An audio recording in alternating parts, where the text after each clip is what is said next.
man, oh man. Hello, all, and welcome to the Ill Turn Podcast. Hold on. Sorry about that. I'm your host, Isaiah Jackson Jr. Let me turn this mic up a little bit. Hello. I'm not trying to be too loud in you guys' ear. I know the past couple days while working on the other YouTube channel, my mic has just been kind of up and down. It's been a little off, but I had to do a late night stream. Of course, this is the Hill Turn after dark. No, I ain't stripping. Like I said, gotta pay for that one. That's a pretty penny. You know what I'm saying? I don't just show that off to anybody. You gotta earn that. You gotta earn seeing this in the glory. In all its glory. But outside of that, there's a whole lot going on, and we just can't ignore it. We can't ignore any of it. So of course, we have to talk about it.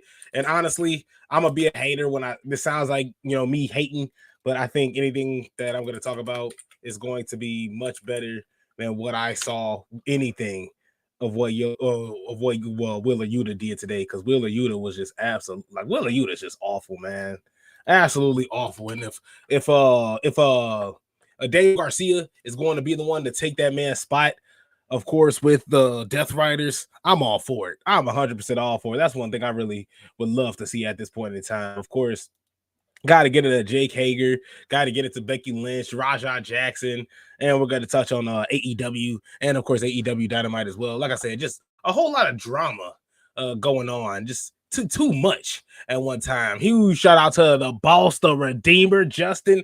What's good, my guy? What's good with you, brother? A great stream today. If you guys missed it, of course, it's still on their YouTube channel. Reached over 1,000 subscribers, and of course, they're still just growing, and it is just a community that you would love to be a part of. So subscribe to the boys. They are just absolutely legendary. And of course, I'm gonna see if I can slide on Friday. That's gonna be my off day on Friday. So like I said, as soon as I'm gonna just slide it in the chat, I'm gonna just get everything set up real fast and see if I can just drop in for a little bit with you guys. Also, as well, I'm not gonna be on here too long, but I also will. I gotta redeem myself in UFC, so definitely gonna go live after this as well, because Jesus Christ, got my ass beat by Dricus Duplessis. But then again, I accepted the fight last minute, and he just completely pounced on me. So it is what it is. I ain't gonna be too mad. And like I said, I rage quit it, and I left it as is. So as soon as I turn on UFC, it's going to go exactly to where I was, getting my brains better in. Huge shout out to Justin. Damn, you Wheeler, you can save 15% or more on car insurance. Look, I'm telling you, just looks like a car, just looks like a man that either sells cars or just wants to pitch out car insurance to you. Like Wheeler Yuta is just absolutely horrendous, man. And I'm not talking about on the wrestling side, like he is good on the wrestling side, so I'm not gonna be too mad at him at that. He said the thing. Look, I'm telling you. But like I love me. So I loved Wheeler Yuta before he was with the Death Riders. Of course, when he was there trying to prove himself, when he was trying to get under the tutelage of Bryan Danielson, and they was trying to pretty much get him to be more aggressive, I guess you could say. And we saw a glimpse of that, and then he just kind of disappeared. Then again, Wheeler Yuta's young. Daniel Garcia's young. We still got a whole lot of time. Oh, by the way, after Bulls Fest, I went to this store, the antique mall, I guess you could say.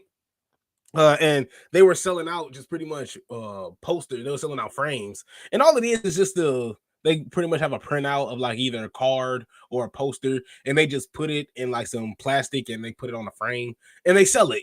That's pretty much their way of just being innovative. And I'm not trying to like sneak this and anything like that, because I think that's a really cool way to do it. But in saying that, I bought a couple of these. I bought this nice shiny little boy. Nightmares do come true. Look at that. Look at Cody Rhodes in all his glory. So of course that's gonna go behind me as well.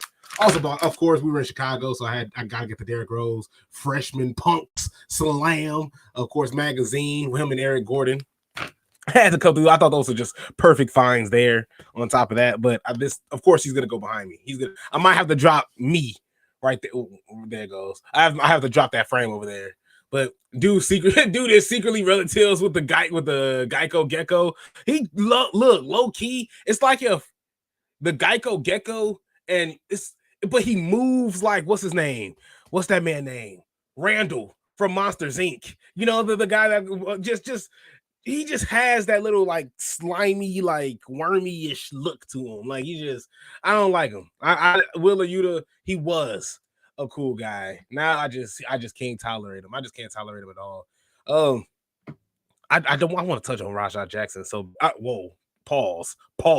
Don't clip that. Don't clip that. I want to talk about the Rajah Jackson situation because I was like, the way I said that, the way that came about. Look, we don't gotta go. We don't gotta go there. But outside of that, look, what we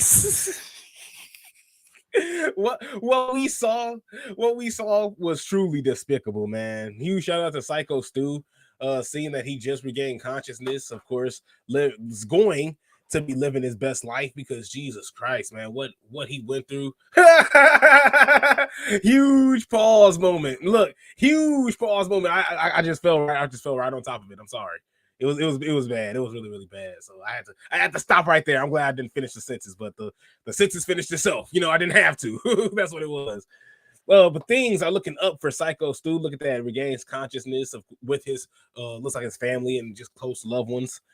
That's something that you really, really love to see. I'm not going to show you guys the footage. You already seen it. Psycho Stu was going back and forth with Rajah Jackson. You know, he was trying to work with Rajah Jackson. Let me try to be more clear. He was trying to work with Rajah Jackson. Rajah Jackson had no idea what was going on. He was live streaming behind the scenes before the show started. And Psycho Stu got pretty much a beer can. But obviously, it was a work can. Like, it wasn't nothing in it. It was no water in it. It just looked like it was water, vapor. Just seemed like it was like a huge pot of air just came out of it. He gets the can, smacks it over Rajah Jackson's head. For those that don't know what happened, Rajah Jackson gets mad. He gets into the face of Psycho Stu. Psycho Stu still puts his hands on Rajah Jackson. He doesn't like wrestle with him. He just kind of, grabs him a little bit. He's not. It's not really intimidating, when you're around that, and when you're around, if you ever been to a wrestling event that was like that, like we talked about that in Phoenix, Arizona, with the AWF, who now it's Elena Black is now their women's champion, the AWF women's champion. I wish I was there to see that, but you've seen it there. The wrestlers will be chilling outside of the arena. You can see Brittany Brooks as she is getting ready to go out. You can see Paradox. You can see Aiden Colt. You can see Charles Cassius. Amazing talents that we've seen so far in the independent scene, especially in Phoenix.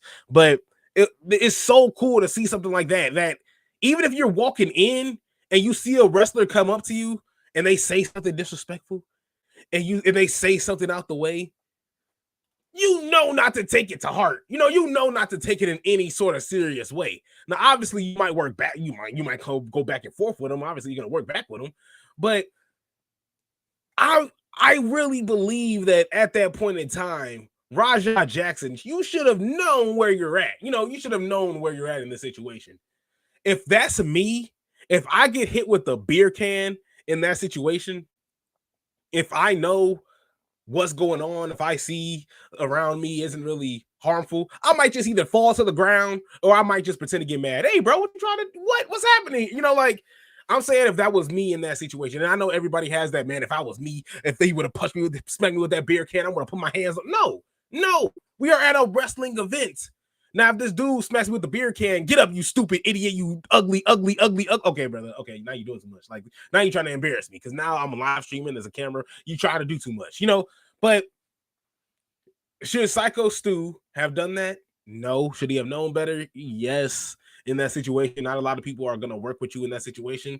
If Rajah Jackson would have retaliated at that moment, fine, sure, okay. Now, if he would have retaliated with 22 unprotected hits to the face? No, that there's no excuse for that whatsoever. Justin comes in. There's so many people at fault for that whole situation. Yes, I do agree with that. But that's the thing. Psycho Stu's fault is so minimal in this situation. Now, like I said, if Rajah Jackson would have retaliated at that very moment, okay, cool. Now I'm like, okay, Psycho Stu, well, you should have known. Now we can go off and talk about it at a real, level-headed, at a level head.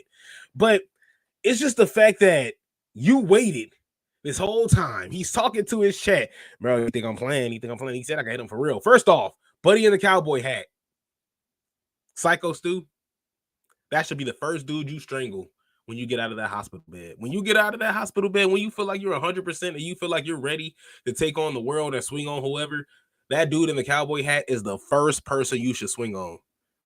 The first person you should swing on. And I'm not trying to promote violence. I'm not trying to, actually I am. Yes, promote violence. Beat that dude down. Beat that dude down. Like, and I'm not trying to be like that, but like, look, man, it's on tape. It's on tape that this man walked up to Raja Jackson after this whole situation was cooled down. You know, Psycho Stu apologized repeatedly. Got to throw that in there. Psycho Stu apologized to Raja Jackson repeatedly. Raja Jackson came out and quoted and said, "Oh yeah, I get it. I understand it. I get it. I understand and I get it." That don't, well, it didn't seem like you got it. What, an hour and a half later, when you tried to pretty much try to murder Psycho Stu in the middle of the ring in front of children. And so, even on top of that, Raja Jackson is so wrong here. And that dude in the cowboy hat to walk up to Raja Jackson, yeah, you could get your receipt. You know what a receipt is? You're gonna go in there, you're gonna tag his shit. You're gonna tag his shit. Yeah, you're gonna get your receipt. Get your, oh, okay. So you're gonna, what's happening here? Like, you know, what's happening? What do you mean by that, brother? Because a receipt, from what I saw, from what I see, my example, and now I'm not a wrestler. I have no say in what a receipt is. But for example, from how people have portrayed it, receipts, and how they talk about it growing up, you know, from the guys that I've listened to, from Jim Cornette to even the Scott Halls of the world to Shawn Michaels and Randy Orton, and just interviews and biographies, receipts in the ring, and I think Shawn Waltman actually explained it a whole lot better. But it's kind of like Brock Lesnar and Braun Strowman. Brock Lesnar, Braun Strowman, Samoa Joe, and it was somebody else. I want to say Roman Reigns. It was a fatal 4-way match. And for those that remember, it wasn't too long ago.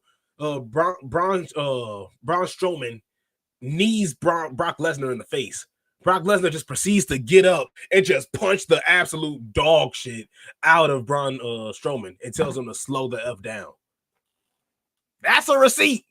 You literally just knee me in the face, unprotected. Brock Lesnar ate it. All right, brother, eat this right hand then. You know, it's like, slow down, eat this right hand. Chris Jericho, when Shane McMahon, I believe it was a Survivor Series. I believe this was like maybe a decade ago. Shane McMahon actually punched Chris Jericho in the face a couple times. Chris Jericho shoved him out the way, got on the middle rope, just hit him with the most hardest drop kick you'll ever see. Just absolutely take Shane McMahon's head off. Tells him the exact same thing. Slow down, brother. Like, you know, it's just like, slow down. You know, and that's the things that's a receipt. You know, that's what I see as a receipt. A receipt isn't, all right, let me just slam this dude down. Kapow. Oh, he's knocked out. Let me proceed to murder this dude. Raja Jackson deserves to go to jail. Now, let's turn this on his head, because I feel like I could talk about this. You know, it's like, and not only can I talk about this, a lot of people can talk about this. This conversation isn't closed to anybody, but to call Raja Jackson an animal, to call him a wild animal that belongs in a cage and you know, I don't think that's racist. I don't necessarily think that's racist. And the reason why I don't think that's racist is because of what we saw there. What we saw there is 100% the truth. What we saw there was an animal. You saw a man that was, number one, you're not even, you use your skill set. That's what a lot of people hate, and that's what I hate the most. Your father is a legendary UFC fighter. A legendary UFC fighter, UFC Hall of Famer. If he's not, then he's going to be at some point. Rampage Jackson, if he didn't teach you it, he put you in gyms around coaches, and he helped you own your craft in the MMA. Not saying that you're a legendary MMA fighter, you know, you're just starting, but you're 25 years old, brother, and you're using your father's teachings or what he has put upon you and what he's shown you to do in the cage, and you put that out in the real world for people that aren't really trained like that aren't really trained into this, and you try to murder a man. that's an animal. That's a man that belongs in a cage. And that's I don't think that's racist. And now that text message that Rampage Jackson put out, yeah, it's a little racist. The text message that a guy sent to him, that's pretty insane. I'm looking at a net right there. That's why. Hold on. Oh wait, no, he flew away. I was gonna get up and kill him, but I'm sorry, not kill him. I was gonna get up and exit him from this conversation, but I got distracted. But that's one thing. He's 100%. That's an animal. That's an animal that belongs in a cage. I don't think that's racist to say. Now, I do think what's messed up is the MMA community and how they try to talk about the wrestling community. The UFC community was quick to just throw down. That's the crazy part about this. The UFC community were quick to say, oh, well, we gotta care for Psycho Stu. We care so much about Psycho Stu. And the fact that this happened to him is just such a travesty. And then as soon as they talk about wrestling, oh, it's for losers. And I don't know why. I don't know why they go straight for the autism excuse. And for those that I love, well, not love, I have grown on loving the UFC as of late. I watched it as not as a kid, but I watched it growing up, and then I fell off on it, and then I went right back on it, and I've been stuck on it for a while, for about close to 2 years now. So I've been watching different YouTubers. I've been watching different personalities, Chael Sonnen, Demetrius Johnson, like just so many UFC fighters talk, and even Rampage Jackson himself, and even the YouTubers and the people in the MMA community. The fact that they go straight to the wrestling community and say like, oh, it's just for losers, they're pussies, it's full of people that have the autism scale is just through the roof with, and I'm just like, why are you rooting for Psycho Stu? It's just like, why? If you think what Psycho Stu does is for people with autism, and if you really think what Psycho Stu does for a living is for losers, is for pussies, is for stupid people that are scared to fight for real, then stop talking about him. You don't really care about the man. You really, and that's just me. That's just my thought process. You can definitely disagree with that, but the fact that they on one hand they're just like, oh, we got to pray for Psycho Stu. This shouldn't have happened to Psycho Stu. Rampage Jackson is just a wildebeest. Wrestling is just stupid. Wrestling is just for stupid people, idiots, losers. And oh my god, this wrestling community, you guys are really showing how stupid. No. And by the way, the reason why wrestling fans aren't this really isn't a huge uproar. Like, I feel like this is more of a huge uproar in the UFC community than it is the wrestling community in itself. And that's mainly because the wrestling community has gone through this so many times before. It's just been in reverse, mass transit. We've seen all the video clips of fans getting into the ring and then Stone Cold beating the brakes off of him, Triple H beating the brakes off of him, Eddie Guerrero beating the brakes off of him. It's just like we can go on, and there's footage of all of it. All of it's happening. And so we're kind of used to seeing, and even in wrestling, we're used to seeing the worst things go wrong.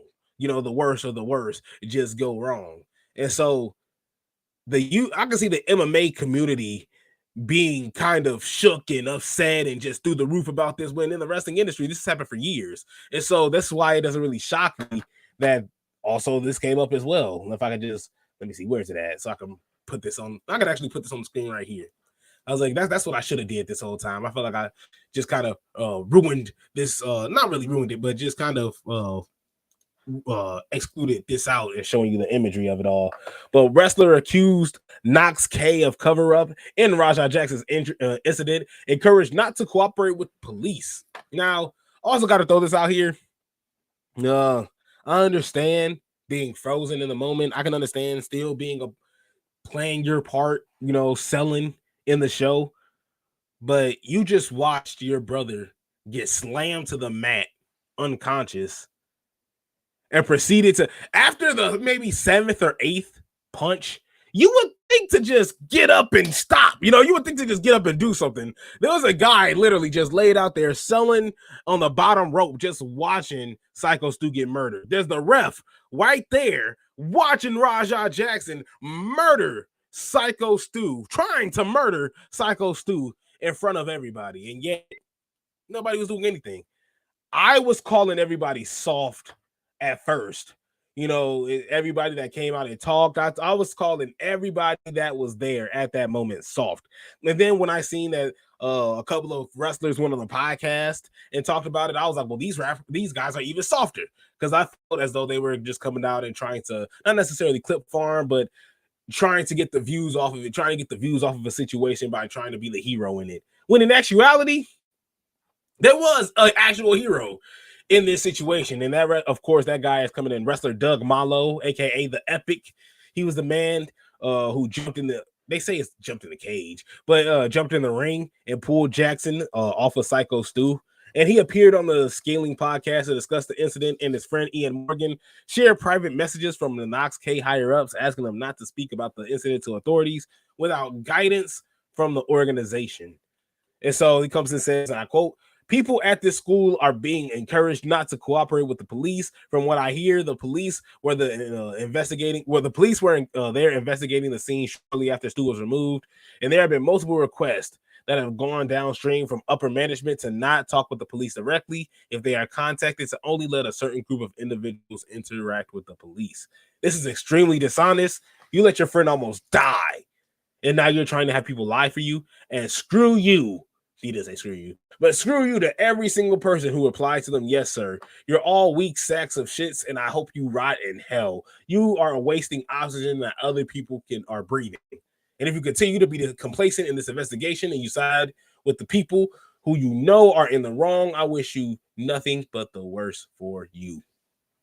So yeah, I agree with that. He also goes, oh yeah, they talks about the injuries as well, so that Stu sustained. He's pretty messed up. What happened yesterday, of course, at the time it was yesterday, he choked on his own teeth and blood, lots of teeth, broken facial bones. He was out on the slam, and the guy made contact multiple times. And yeah, it's disgusting. It's really, really disgusting. And yeah, at first I was like, yeah, this dude, where was he in the beginning? I thought he was in the ring and just reacted really, really late. No, this dude wasn't even in the match. He wasn't in the match at all. He came from backstage and had to run out and get this dude out. Just imagine if he was like in catering or something. Just imagine if he was just minding his own business or even left early. Who would have pulled Raja Jackson off of Psycho Stu here? There's a body right here. There's a referee right here that's off camera that is watching this attempted murder take place. And I just think that's dirty. I just think that's really, really dirty. Of course, Rampage Jackson is saying that his son had no business being there. He can't really tell the difference between what was real and what wasn't. And, he was a UFC fighter. He suffered a concussion, sparring a while ago. So he was affected by it. No, just take what's coming to you, buddy. Just take what's coming to you at this point in time. Raja Jackson, yeah, he deserves to be in jail. He deserves to be in jail.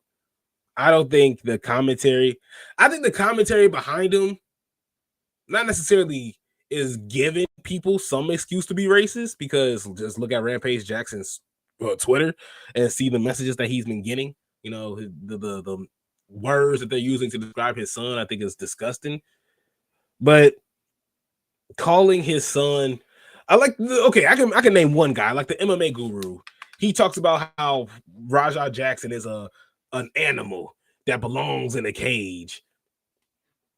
Agreeable. No, I can't disagree with that at all. But it was to the point where he said, hey, that dude tried to murder Psycho Stu. I don't care if it's racist. I can call him whatever I want to call him. No, you can't, brother. It's like, no, you can't. No, you can't.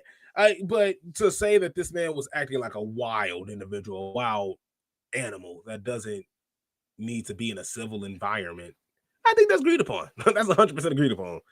I don't think there's nothing wrong about that whatsoever. So we're just waiting for the police to pick this man up. Hopefully that happens. And look, with Knox, with what happened here with Knox X there. If I'm stuttering with it. I was trying to get it out the system. But with Knox X, of course, with the cover up, that doesn't shock me at all. Doesn't shock. And I don't know why it shocks people. Like I said, this has been going on in the wrestling industry for years, and the wrestling business for years. Hello, ECW. It's just like it's been going on for absolute years. So I don't know why people are even shocked at that. You know, you are disgusting individuals if you believe that. Yeah, yes, you are a disgusting individual. You are a disgusting individual, but you're also working in the wrestling industry. You're also working in the wrestling business. It's full of disgusting things in there. Not saying that I agree with what's going on, but at the end of the day, look, I mean, we just got to be realistic. This has been going on for you. This has always been going on. We can't just say that it hasn't. We can't pretend like it hasn't. Huge shout out to C Fluid. What's up, sir? What's good, my brother? Just talking about Rajah Jackson and him being just an absolute demon, just a menace to society, and how it's just a matter of time till the police pick him up.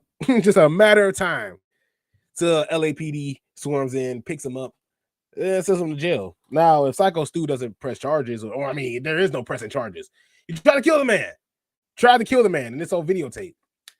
And Rajah Jackson tried to blame his cameraman too. You know, why were you still filming? Why did you, brother? Why did you try to kill the man? Why didn't you try to take accountability? How about that? You know, it's just like, how about taking accountability for once in your life? How about that?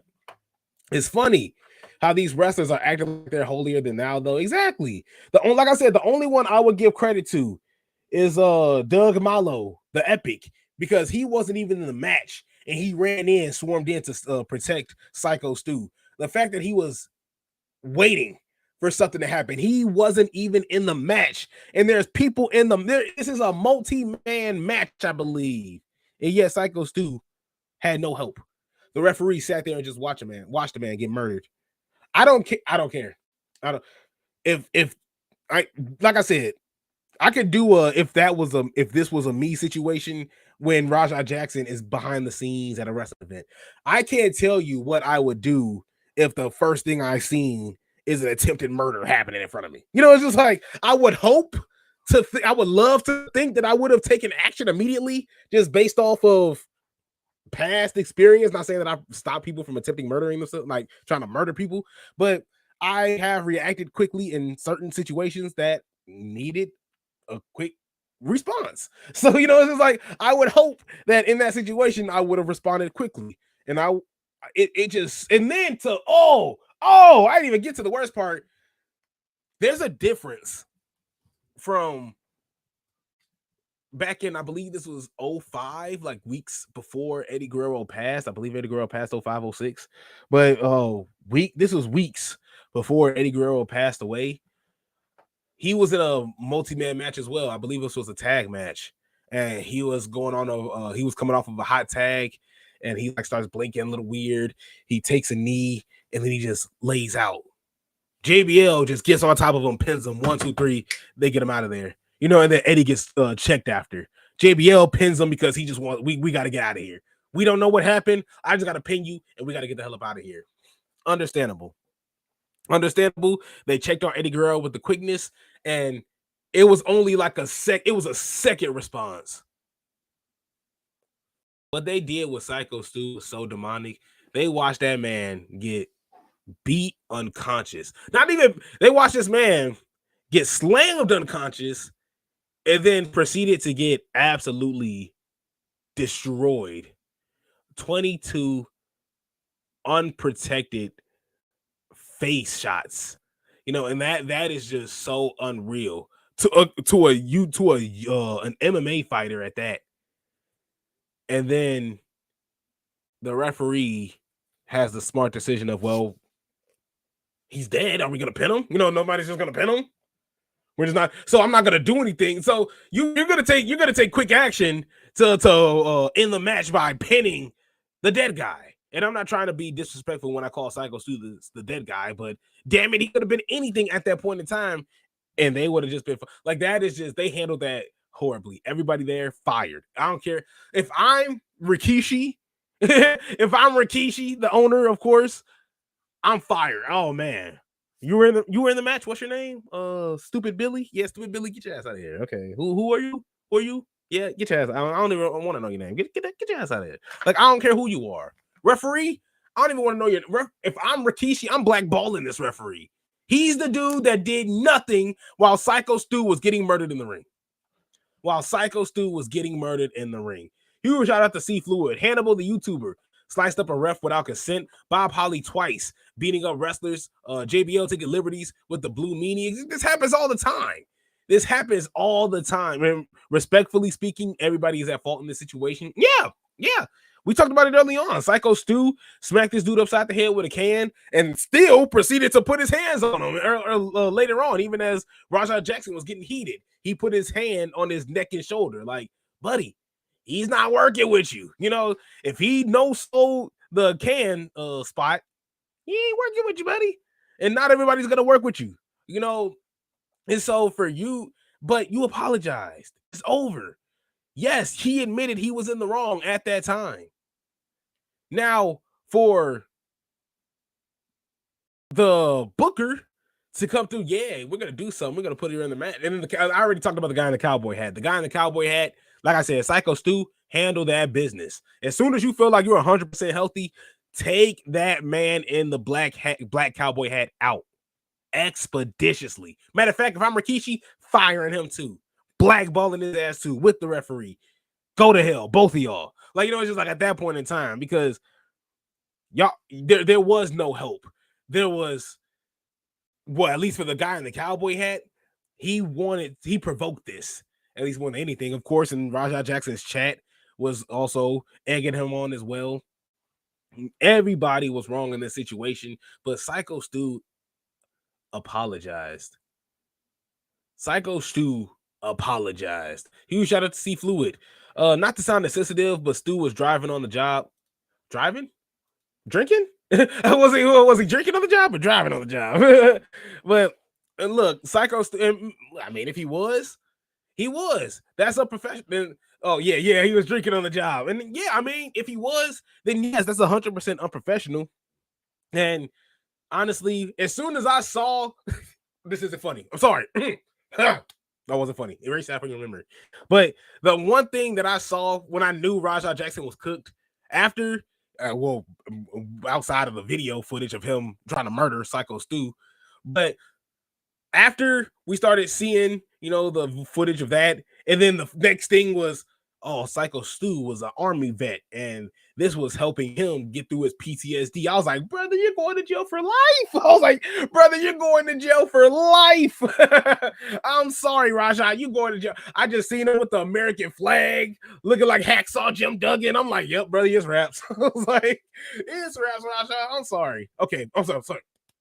Serious mode. I'm sorry. But outside of all that, C Fluid says, I'm not saying he deserves what happened. No, like you said, everybody everybody needs to be held accountable for what happened here in this situation.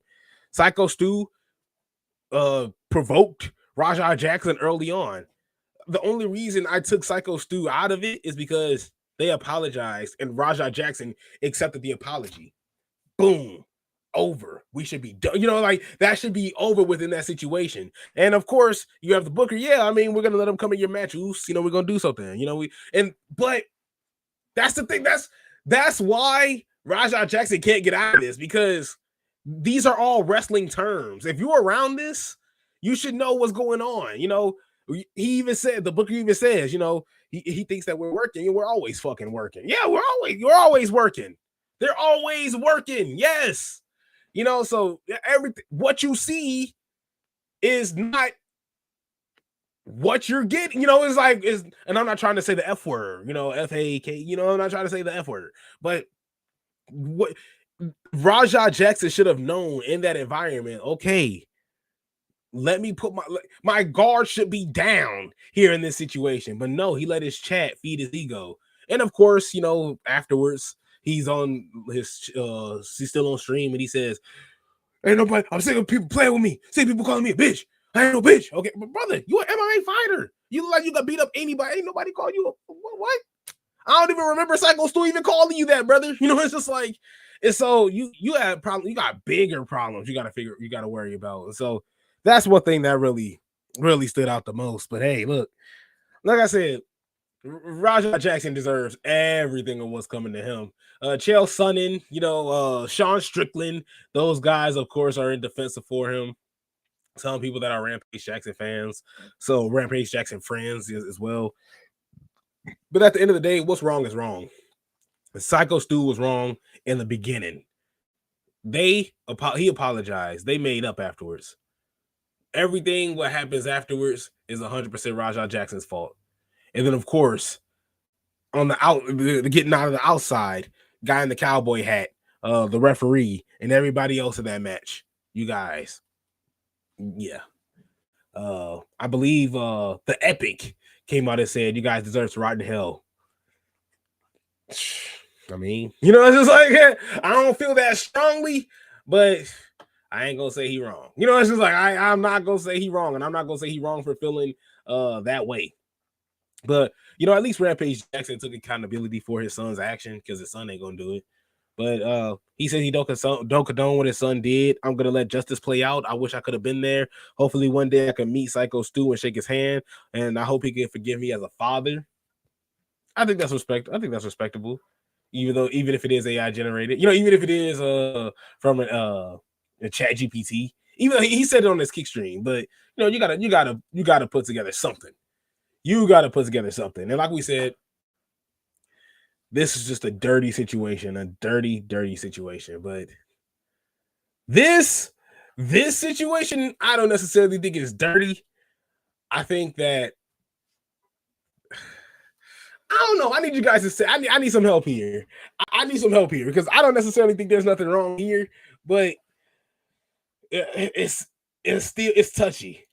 This is why WWE star Becky Lynch's Ozzy Osbourne comments have Kelly Osbourne so upset. Of course, Monday Night Raw was live from Birmingham this week. And Becky Lynch came out during her time in the ring, grabbed the mic and said, "I'm not wrestling in Birmingham. The only good thing that came out of Birmingham died a month ago." Of course, referring back to Ozzy Osbourne, who passed away last month.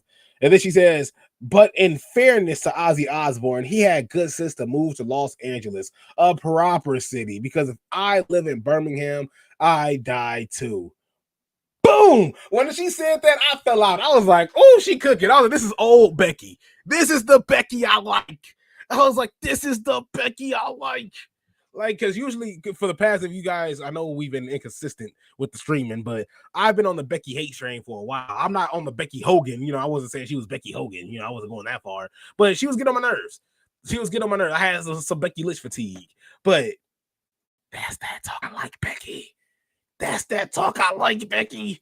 And so obviously I can understand, 100% understand why Kelly Osbourne would be upset. But this is wrestling. This is wrestling. But even then, there is a thing where it can't be too soon. But in wrestling, is there a thing that's too soon? I literally just heard Christian Cage on AEW Dynamite just literally an hour and a half ago just say that FTR's dads are dead, and he called them bitches. That bitch is dead. Come on now. It's just like, what is too far nowadays? But we just saw Dark Side of the Ring with Muhammad Hassan. We didn't just see that. That kid came out a while ago. But what is too far here? So, but what do you guys think? I need help because I don't think there was nothing wrong with it. I thought it was amazing. I thought it was fire. If she would have came out with now I'm just being, and I'm not gonna pull an example out of that. I'm not gonna go that far.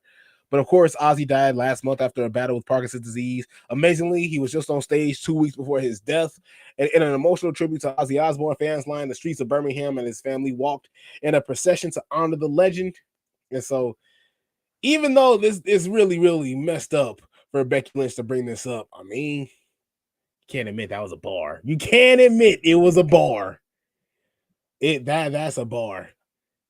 And she said it really well. Like, it's just like, I got nothing wrong. I got nothing against what Becky Lynch said there in that moment in Birmingham. I thought it was a fire promo. I can't wait to get Crazy Bailey back as well, because I think that's going to be an absolute banger. I think that's going to be so fire. But huge shout out to Justin, because we were just talking about Wheeler Yuta. I've had Death Rider fatigue for about a year now. A year. I am sick of these people, and they keep growing. They keep growing. There keeps being more of them. And we might get another one. Because Daniel Garcia, of course, John Moxley, it seems like he's trying to recruit Daniel Garcia to the Death Riders. And Daniel Garcia, please don't do this. Think of the children, brother. I do not want to see the Death Riders grow in size. Like, they are getting on my last nerves. And there's nothing. I haven't been entertained with the Death Riders at all. at all.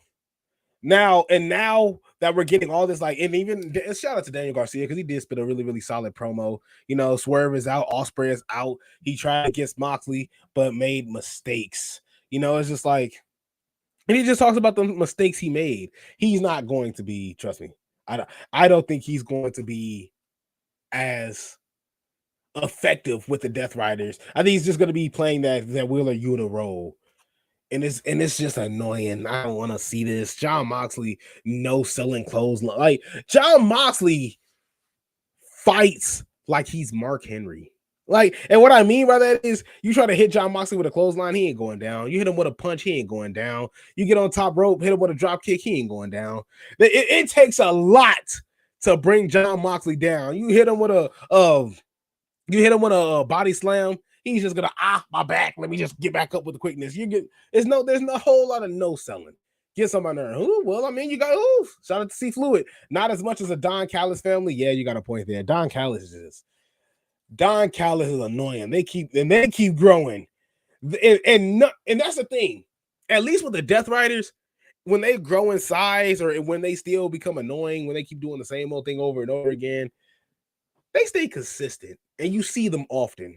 The Don Callis family, they show up and you might see one or two a week, but there's no growth to them. You know, there's not really no effectiveness, you know, to them as equal to the Death Riders. You know, the Death Riders, at least you see some success. You see some type of badassery in them.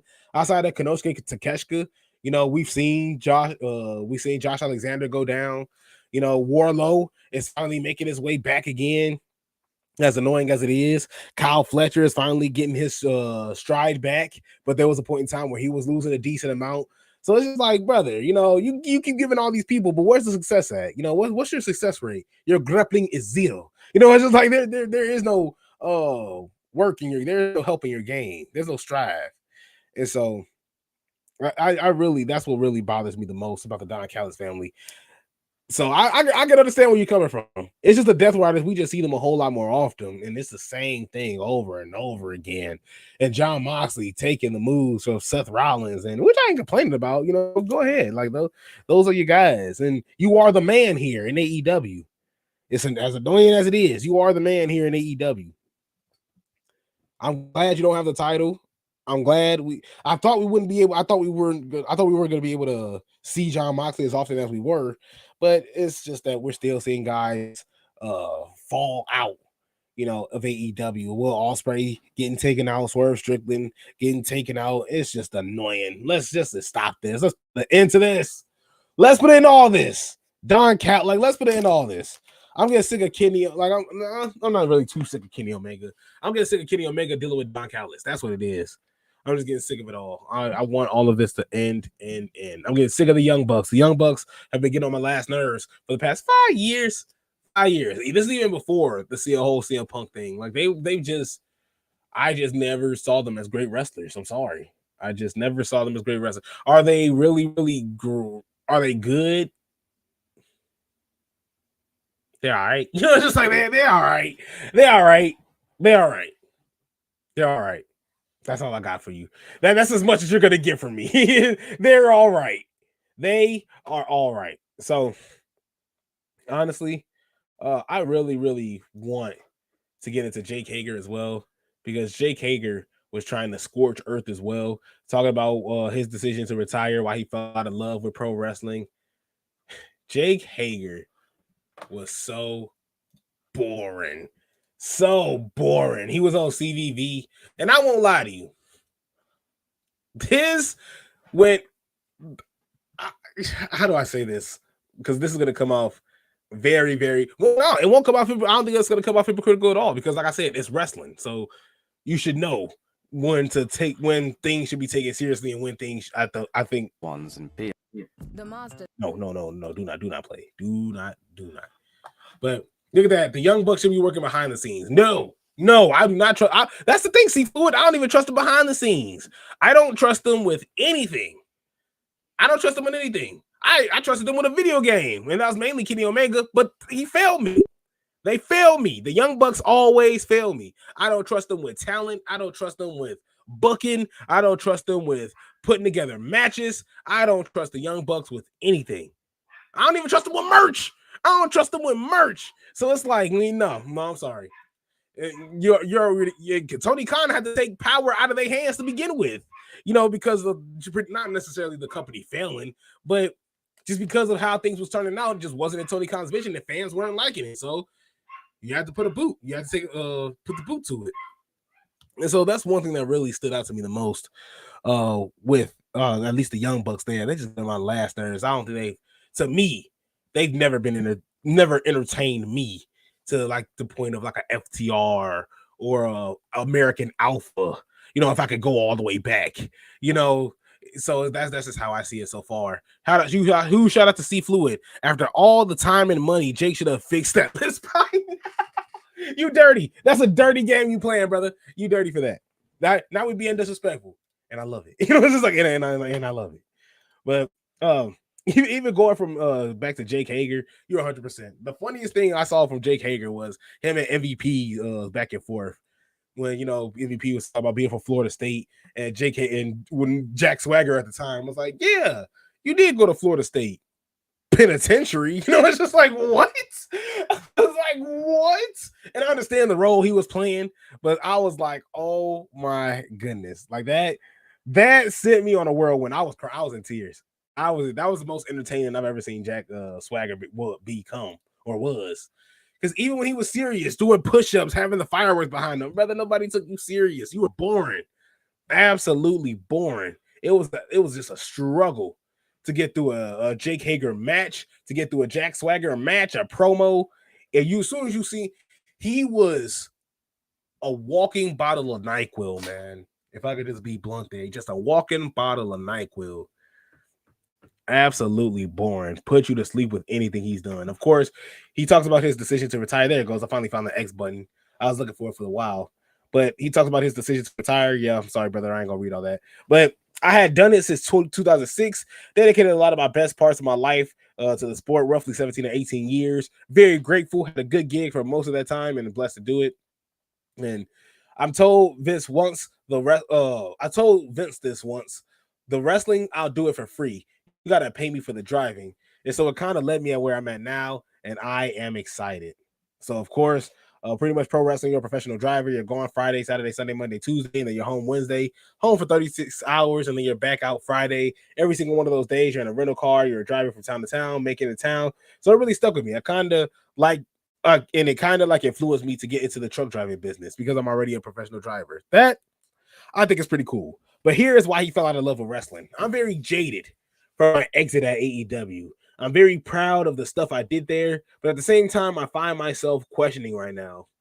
I wish I would have just stayed in MMA at some point. Inner Circle was one of my favorite things to do in pro wrestling. I love those guys. JAS, Daddy Magic. I just really love working with Chris. He's number one on my Mount Rushmore.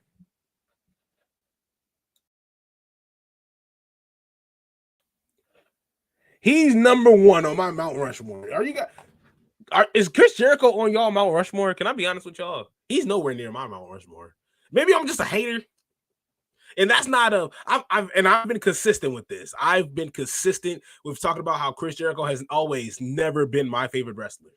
Chris Jericho, and I forgot who else it was. It was somebody else. Randy Orton. I was like, Randy Orton didn't start getting hyped to me till 09. I never was a fan of Randy Orton until maybe that Mick Foley hardcore match. When I maybe started getting a little favorable to Randy, and then he just started murdering people. Then I'm like, okay, maybe this guy is okay. Maybe there's something to this guy. I was like, maybe I should start taking this dude a little bit more seriously. But I never was a Chris Jericho guy. Were you guys Chris Jericho? Like, I can't disrespect what he's done. The only time I was entertained by what Chris Jericho was doing was when he left WWE, went to Japan, and fought Kenny Omega. That's when I was like, oh, okay. And I got to tune into this. That was the first Kenny Omega match I ever watched. Kenny Omega taking on Chris Jericho. And I thought that was so cool. Then, of course, this leads us over to AEW. You got Cody Rhodes as well leaving. You get bring us to AEW, so on and so forth. But Chris Jericho was never on my Mount Rushmore. I never thought he was the GOAT. And that's never once came out of my mouth, Chris Jericho being the GOAT. But I just had to throw it out there. Is Chris Jericho on y'all Mount Rushmore? Is he the guy to y'all? But he's not on my top 4. No, I'm sorry. But Jericho, because he can just constantly reinvent himself. He can not I'm gonna get that net. I'm gonna get that net. I'm gonna get that net. He can not only do that, but he can see what he has around him, and he knows how to elevate us, bring it up, and make it look good. Chris Jericho is the reason why the purple hat was so over. Yeah, okay. Yeah, okay. Because you were so over. Jake Hager was so over at a point. I thought you were a Jericho-holic. Nah. I also skipped one. I'm sorry. He'll be back in wrestling. This sounds like I'm a hater, but that moving business ain't gonna do nothing. And yeah, honestly, look, brother, I do think he's gonna do some damage with that trucking business because yeah, Jake Hager being a wrestler wasn't it. Just boring. He's not a draw. He's not nothing. Like Jake Hager is just he's rough. He is rough to get through, rough to watch. I'm pretty sure he's rough to be around too. I'm gonna be honest, if I could just be that just a hater. But he goes on to say, it was his intuition. We did that backstage promo and it was live to the crowd. And where I first started, I liked this hat. The crowd just popped. Once he heard that pop, that's all he needed to know. I promise you, brother. I promise you, brother. That was probably the biggest pop you got in your career. And you thought that hat was going to put you over the top. That hat maybe got you maybe a day. Yeah, a day on Twitter. And that's about it. He talks about his world heavyweight title reign. Talks about the "We the People" catchphrase. You know, and honestly, I want to get to where he was talking about Tony Khan because that's what really stoked everything for me because that was some real hating. And now we're talking about him coming back to wrestling. I don't think he's gonna come back to AEW because how he was talking about Tony Khan was just absolutely vicious. He was going in on Tony Khan, and I gotta get to. Oh, and that's another thing. He was trying to pitch a group like character, brother. You're not over. Like you are not. I'm sorry. That doesn't scream Jake Hager's over to me. Or Jake Hager. We gotta invest in Jake Hager. Like that's. I'm sorry. That's idiotic. It's just a little stupid. Just a little stupid. If I'll be honest with you, it's kind of like Big E. Sometimes we just gotta save wrestlers from themselves. Like I said, from Big E, he was trying to be mailman, the gimmick. That ain't gonna win you a WWE championship, brother. You know, it's like that ain't gonna get you a Money in the Bank contract. That ain't happening with the mailman gimmick. You should be ashamed of yourself. If I was this man, I would have been sick to my stomach, brother. If you don't get out of my office, it's like if you don't get out of my office with this foolishness, like at this point in time. But of course, Jake Hager going on talking to CVV discussed his exit from All Elite Wrestling, talking about his contract negotiation process with the promotion was very one way. He says, anyways, I always find a way to say this every day, so I think everyone should too. F Tony Khan. I should tell you that he didn't want me there. He offered me a year and a half. I was like, bro, I just did the Stadium Stampede twice. Don't act like the Stadium Stampede didn't put AEW on the map. I was in the debut episode. I was the big spoiler, and he offered me 18 months after that. Let's start right here. Let's start right here. Bro, I just did the Stadium Stampede twice. Don't act like the Stadium Stampede didn't put AEW on the map. And that's crazy because the first thing, you know, I don't know about you guys, but the first thing I think about when the Stadium Stampede gets brought up is Jake Hager. That's the first person I think of. You know, and I always think about how the Stadium Stampede was put on the map. And of course, the one guy that was on it that played a huge part in that match was Jake Hager. My bad. My bad. He was big. Cool. My bad. Yes, you get 18 months. I'm sorry, brother. Awful. He calls out Tony Khan for his way of running AEW. So it was that and the way that he was running the business that he really wasn't a professional. After all the CM Punk stuff that went down, the boys got together and we had a meeting. And this was the boys only, no office. And we're on. There's Sting, there's Paul White, there's Jericho, Brian, Mox. They're all standing in front, kind of talking through. And lo and behold, who comes in storming in? Daddy's Little Billionaire. And he's like yelling at us because I think it was Cash and Wheeler Yuta. They didn't want to come in. They didn't like the storylines. They refused to come to TV that day. And he was like, listen, I'll put you in a 6-man, 6 minutes before the show, and you're gonna do it. You're gonna do it. Huge shout out to C Fluid. Jake was undefeated in MMA. FTR said they were capping on that one. I'm getting to it. I'm getting to it, brother. I'm getting to it. But yeah, Jake Hager was undefeated in MMA, and yeah, he could be a good, but that doesn't stop you from being boring. There's still boring MMA fighters. Ankalaev, it's like there's still boring MMA fighters. I am a fan of Khamzat Chimaev and the fight that he had against Dricus du Plessis. A lot of people might see it as boring. I thought it was a little entertaining, so there are some boring MMA fighters. Jake Hager can definitely be one of those guys. You can 100% be undefeated. You can definitely be really, really cool at what you do. Demetrius Johnson, who I think is a really entertaining dude, was called out for being boring. But look, Jake Hager could be an amazing UFC fighter and still be boring at the same time. Don't stop you from being boring and charismaless, and uncharismatic. And I think that could be a better word at that. But even going through, this isn't the first time Jake Hager has claimed that Tony Khan didn't want him in this promotion. He previously said he got a job because of Chris Jericho. Hager signed with AEW in 2019 and immediately was paired with Jericho. Hager will continue to act as Jericho's enforcer for the remainder of his contract. His final match for the promotion came against Roderick Strong in February 2024. Whoa, would you look at that? It's like, hey, would you look at that? And so, honestly, since we're on that topic as well, let me switch over to the other article that we have to get to as well. FTR reacted to Jake Hager's claims to the Tony Khan incident and meeting as well. He goes on to say, and I quote, lo and behold, we became little playthings. Yeah. FTR says, okay, cool. He says, Cash and I were at the all talent only meeting that was called by Bryan, Jericho, and Moxley. Tony never interrupted, Hardwood wrote on Twitter. Cash and I have never refused to show up to work, and I dare to say, if you look at our schedule since Collision started, we're the most consistent talent that made both shows every week. I'm not sure where this is coming from, but it is mostly not true. And furthermore, of course, Cash Wheeler posted a screenshot of the new conversation with Hager. According to Hager, he said he thought it was FTR in the meeting. Wheeler pointed out that that linking their names to the story makes them look stupid. Hager apologized if FTR was upset with him, but insisted that the meeting he talked about happened. And Cash Wheeler did post receipts. Let me see right here. Let's look at the receipts here. Can you guys see it? No, you guys can't see it. Let's go to the receipts. Let's read the receipts here. Let me. I'm switching over. I just clicked it. There it goes. There it goes. Okay.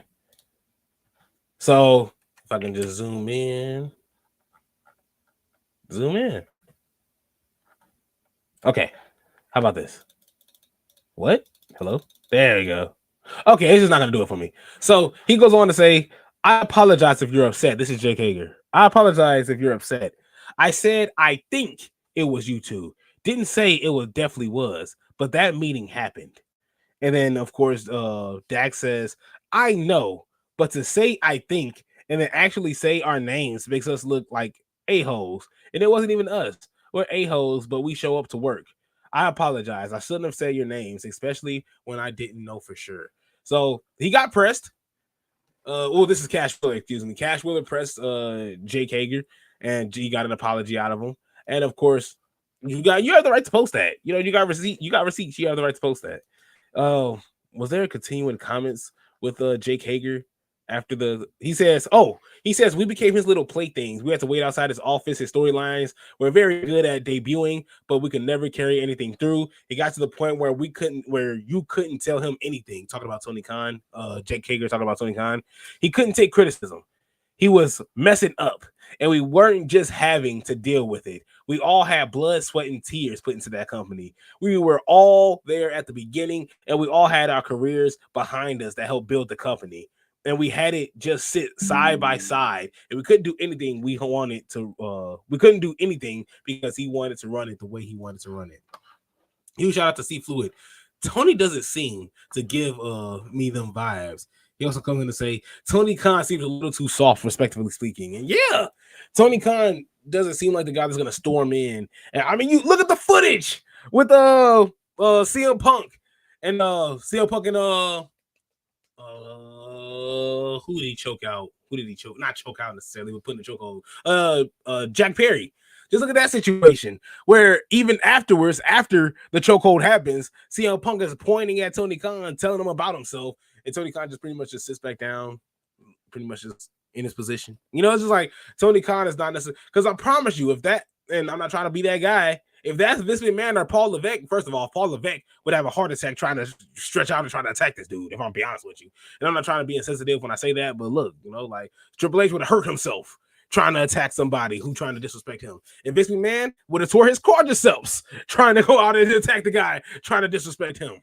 But if Tony was like that, CM Punk would have been fired, and that's 100% fact. See, Fluid, Tony Khan would have been fired. CM Punk. It took for CM Punk to have to put his hands on his coworkers twice, twice, for him to get fired. And so, honestly, when you're looking at this whole situation and this whole situation play out in itself, like Jake Hager, do I think he's in the wrong for expressing himself? No, but brother, look, you talk like you're. Like you talk like you were, I want to say higher in the situation than you were. You know, you were not. You didn't have any pull. Like you said, Chris Jericho brought you in. You know, Chris Jericho was your guy. You know, and of course Tony Khan didn't care about you because you're Chris Jericho's guy. You know, you're Chris Jericho's guy. Just like I didn't expect Tony Khan to care for everybody that the Young Bucks would bring in. You know, and so on and so forth. And I think the guys that were brought in from the WWE side, they had to prove themselves, you know, like Swerve Strickland. Swerve Strickland, after that feud with Keith Lee, was oh my goodness. Just there was something that snapped like inside of him that made him earn that spot. Will Ospreay, there was so much lore behind him before he even put on the AEW shirt. He proved himself at Forbidden Door a couple years ago when he earned his spot and showed that he belonged at least at the contract that he was offered and the contract that he deserves. I missed him twice. I don't got it. I'm sorry.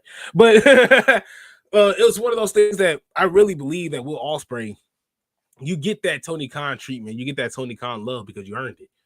You know, and so at that point in time, MJF as well, you know, when you're looking at it, Bobby Lashley, the Hurt Syndicate, you've seen the great work the Hurt Business did. You bring over the Hurt Syndicate, and they're doing some damage, you know, and you love to see it. FTR, the Briscoe brothers, RIPJ. And so that's one thing that you really got to put into perspective with Jake Hager. You knew what you signed up for. You knew what you signed up for. Don't act like you were just blinded by Tony Khan and you didn't know how Tony Khan was. You knew how Tony Khan was. You know exactly how Tony Khan was. I don't really like the fact, you know, and by the way, I do want to ask you guys this question as well. Huge shout out to Steve Fluid, Sour Grapes. That's exactly what it is. Jake Hager, of course, doing the Sour Grapes interview. It's kind of like Mandy Rose. Mandy Rose, yeah, I got OnlyFans. I don't really care about WWE. WWE is the last. I make more money on my OnlyFans than I ever did in WWE. Then every time a pay-per-view come up, oh my god, WWE still hasn't given me a call yet. You know, it's just like, well, of course they haven't given you a call yet. You're not needed. I don't know why they even gave Nikki Bella a call. She's not needed. Absolutely not needed in no way, shape, or form. And that's just my thought process on this whole thing. Honestly, I already talked about how I'm sick. I already told you how I'm already sick of Wheeler Yuta. I'm sick of the Death Riders. Mercedes Moné, Mercedes 9 belts. You gotta give her some credit. She is putting in work. These are other promotions putting a belt on her. This isn't her coming in saying, "Hey, give me the belt because I'm Mercedes Moné." These are other promotions putting her above their other current talent and saying, "You are the GOAT. You are our champion. Handle that business. You know, like promote us well. Do us well." For her to say that she's not the greatest woman champion right now or the greatest women's wrestler working right now, how can we deny that? Like, I am still sticking with my Mercedes Moné hate. You know, she still annoys me. I still am not a huge fan of what she's done so far. But how can we sit here and not say what she's saying is wrong? Everything that she said so far is 100% right. You know, it's just like if she does get a 10th belt, she can potentially go down as the GOAT. I don't think that's wrong to say. Mercedes, she has 9 belts. 9 different promotions. You shout out to C Fluid. You wrong for that. Mercedes' next title should be at the Knox K promotion. the Knox K promotion women's title. Hey, it should. It definitely should. At this point in time. But I heard you need hands. I heard you need hands to fight for that title. You know, everything's a little unsanctioned there. You just got to be aware of who you go in the ring with at that point in time. Look, look, Mercedes, sister, are you not the GOAT? You can't even carry these belts around with you. You need help with them. How are you not the GOAT? How is Mercedes Moné not the GOAT? How it's technically she has 8 belts. He shout out to C Fluid. Technically, she has 8. But that's the thing. If she gets to 10, she can still get to 10 before this year is over with. And she's earned it. How can we sit here and say she hasn't earned it? I think she is 100% earned and all the work that she put in to get those belts, and of course to be the woman that she is right now. Absolutely legendary. Absolutely legendary. I gotta give credit where credit is due to Mercedes Moné. And so that's one thing that I really, really love about her. And she does annoy me. She does get on my last nerves. But at the end of the day, Mercedes Moné, if she makes it to 10 belts, how can we not call it a GOAT? How can we not say that this is her year? How can we not say that her going to AEW was a stupid move? No, we cannot say that. We can't say that one bit. We can't even say that she's not a draw. How can we say that she's not a draw when she has close to 8 belts, going on close to 9 belts, coming up on the 10th? It's nothing. It's not. That's just how I'm seeing Mercedes Moné right now. That's exactly how I'm seeing Mercedes Moné, and so that's the only Mercedes Moné love I think you're going to get from me right now. So far, the only Mercedes Moné love you're going to get from me right now. Let me see. We talked about Jon Moxley. We talked about Adam Copeland and Christian. I'm glad to see them back. However, FTR, I just wish they were doing something better. I do want to see the match. You know, the match is fine. The match is fine. You know, I do want to see the match. It's just the fact of, man, I just wish this was a whole lot better. I understand. I'm sick. I'm sick of them. I'm sick of the Death Riders too. It's my dog. Sick of the Death Riders. AEW always says 9, but the Owen Hart belt can't be defended. It's a tournament victory belt. That's a fact. That is 100% fact. And that's the thing. We don't see it no more. You win it, you carry it around for maybe a month or two, and then it's gone. It's like the speed tournament championship. You know, Sol Ruka, she's carried around in house events. You don't see it in NXT. You know, it's like you ain't seeing that speed belt in NXT at all. Everybody that's won that speed championship has yet to show it on TV. They just see we see it in live events, you know, and that, yeah. So I definitely agree with that. It's technically 8 belts. C Fluid coming through with the asterisk. I like that. I like the asterisk on there. And so even going with that, I do love me some Chris Statlander. I do love me some Harley Cameron. I just don't care to watch Harley Cameron wrestle. If I'm be honest with you guys. If I'm be completely honest with you. Why is Bro Dito a tag team? I don't care that the tag team champions. I do want to see them hold gold, Bad Dito and Brody King, Brody Lee. RIP to Brody Lee. But Brody King, why are these guys? Why? I want to see them individually. I want to see them as wrestlers individually. I want to see Jet Speed. I want to see Kevin Knight individually. I don't really care for Speedball Mike Bailey. I really don't care for Speedball Mike Bailey. I care a whole lot for Kevin Knight. I care a whole lot for Bandino and Brody King. Want to see a whole lot more for them. Mike Bailey, he could go along with. He could go over there with the Young Bucks. That's how much I care for him. That's as much as I care for him. I already talked about Kenny Omega. I do want to see more of MJF and Hangman Page. I just want to see MJF take this title. I just want to see MJF take this title again. MJF 2-time. The Triple B got to come back. The Triple B got to come back home. Gotta see it. And I love to see it. I don't understand it either. Yeah, I don't understand it. I don't understand it at all one bit. And I think it's really, really annoying and obnoxious. Look, honestly, these guys are gonna absolutely just go nuts. I'm gonna stream pretty soon. I'm gonna just stay up for a little bit. I'm gonna stay up probably till 1:00. Because, like I said, that UFC match absolutely bothered me. I took a huge loss. I think I was ranked 6, And now I'm probably gonna go down to 8 because I got smacked. If I'm not ranked 8th, I'm at least ranked 10th because I got rocked. I took a horrible L. So I definitely got to get back on that. So I'm gonna go stream on Twitch with the quickness. I'm gonna go back on there. Look at that. Best viewer on stream. Of course, I'm going to give one of these spams here on Twitch. I'm going to be back on Twitch with the quickness. I'm just going to go on and swipe off.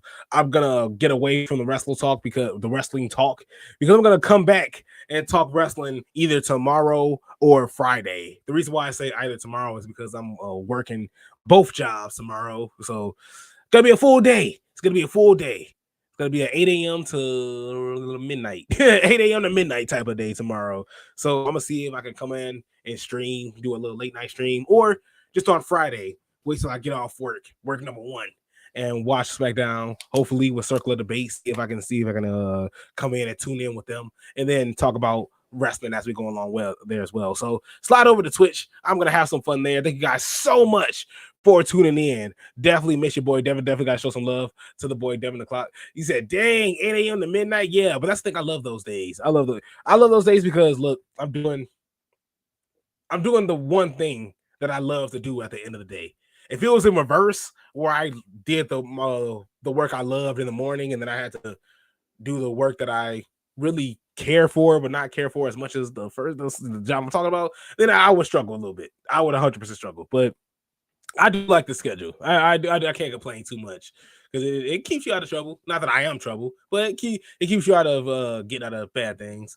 See, Fluid, when is Bearcat coming back? Man, he's so cryptic with his health. You know, I hear you guys screaming for me, calling for my attention from the Netherlands, and I want you to know that in due time, all health will show itself. What, brother? Like, just tell us if you're coming back or not. Like, why are you being so ominous? Are you moving things for Jake Hager's company, man? Jake Hager, I'm sorry. Jake Hager, he seems like a nut to me. He seems like a huge nut job. I don't think I want to work for that man. I don't think I would want to work for that man. But if DDP want me to do some yoga, if DDP want me to, get active in this yoga, hey, I'm down. I'll do whatever. Huge shout out for DDP. I hope he gets a whole lot better as well. The real DDP. We ain't talking about no Drickus Duplessis. No, get him out of here. I'm finna beat him down in a minute. But look, I am gonna get up out of here. Like I said, I'm gonna stream just for a little bit. I just gotta get my get back. I'll probably only get on there for maybe about 30 minutes to an hour, and then close up shop for the day. So thank you guys so much for tuning in. See Fluid and also just in time for sliding on, showing some love as well. Had a whole lot of fun with you brothers. Thank you guys so much. We're gonna be back on real soon, and we'll see you guys next time.